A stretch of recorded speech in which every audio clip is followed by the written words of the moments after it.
Welcome to the Explainer. All right, today, let's build your personal toolkit for measuring investment performance.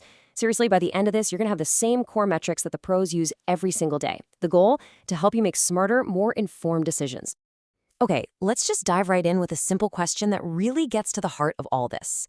If you make a $1 profit on an investment, is that a win? Now, you might think, of course it is, but you'd be surprised to learn the answer isn't that simple. So picture this. You buy two different stocks. Stock A, it goes from $100 to $101. Stock B goes from $2 to $3. In both cases, you made a $1 profit, right? On the surface, they look exactly the same. But trust me, they tell two totally different stories about performance. And here's why those stories are worlds apart. See, that raw profit number is so tricky because it totally ignores how much money you had to put in to start with. Stock A only gave you a 1% return, but stock B, a massive 50% return. This is exactly why we need a standardized way to compare them. And that's what this toolkit is all about. So here's our game plan for today. First, we're going to really unpack why looking at just the price is so misleading. Then we'll get our first tool, which is return. After that, we'll introduce the other side of the coin, risk and volatility. We'll figure out how to measure that, and then we'll put it all together for the ultimate comparison. All right, so let's dig into this first big idea. Like we just saw, making a dollar on a $2 stock is a completely different universe from making a dollar on a $100 stock.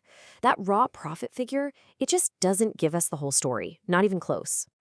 Okay, so how do we fix this? Well, we use our very first and maybe the most important tool in the whole kit, return.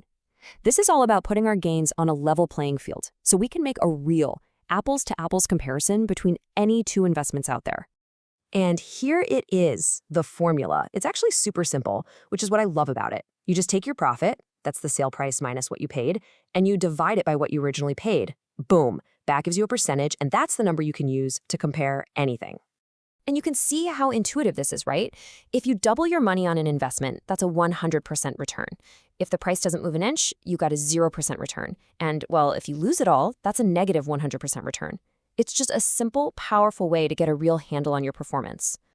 But hang on, just when you think you've got it figured out, there's another piece to this puzzle, time. A 10% return sounds pretty good, right? But how long did it take you to get it? I mean, a 10% gain in just 6 months is way more impressive than getting that same 10% over a whole year. So the way we solve this is by annualizing the return.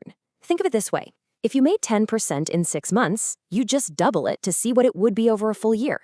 So that 10% gain becomes a 20% annualized return. Now, it's really important to remember, this is just a projection. It's not a guarantee you'll keep that pace. Okay. And that brings us to the last and maybe most important piece of the return puzzle, your net return. To get the real story, you have to account for everything. Your initial cost wasn't just the stock price. You have to add in things like commissions. And you also need to add any income you got along the way, like a dividend. Only then can you calculate your true honest-to-goodness profit percentage. In this case, it's 19.6%. Okay, so you've totally mastered how to calculate your true return. But here's the thing. That number, it's just an average. It's what you expect to make. It tells you nothing about the journey to get there. So now, let's talk about the other, equally important half of the story, risk. You know, the source material for this explainer puts it perfectly. Knowing the average is great, but what about the ride? Was it a nice, smooth trip, or was it a total roller coaster? That distance from the average, that's the key to understanding risk. And there's a name for that bumpiness in the journey. It's called volatility. Honestly, the best way to think about it is as the mood swings of your investment. An investment with high volatility has these huge, dramatic mood swings, which makes it super unpredictable. And that's something every smart investor has to measure. So how in the world do we actually measure this stuff? Well, we're about to add 2 brand new tools to our kit, and these are designed specifically to put a number on those mood swings and give us a real solid handle on risk. Our first tool for this is, honestly, it's beautifully simple. It's the daily price range. All you do is look at the highest price a stock hit during the day and subtract the lowest price it hit. That's it. Simple, right? But it's surprisingly powerful. And you can really see the power of this simple little tool right here. Look at Friday. The stock had a $6 price range. It was swinging all over the place between 99 and 105. But on Monday, it was much calmer, with only a $2 range. So Friday was clearly the more volatile, more moody day. Okay, so now it's time to level up to a much more powerful tool. This is standard deviation. And let me tell you, this is the gold standard for measuring volatility in the world of finance. Instead of just looking at one day's price, it analyzes the ups and downs of the returns themselves over a longer period. So what does this actually tell you in plain English? Think of it like this. A low standard deviation means your investment is pretty predictable. The returns tend to stay close to the average. But a high standard deviation, that means you're in for a wild ride. The returns can swing dramatically far from that average. So a high number means bigger mood swings, less predictability. All right, now for the grand finale. This is where it all comes together. We have the tools to measure return, and we have the tools to measure risk. In this last section, we're going to combine them to make a truly informed professional-level judgment about any investment. This is how you really pick the winners. So this is it, the ultimate question. What really makes one investment better than another?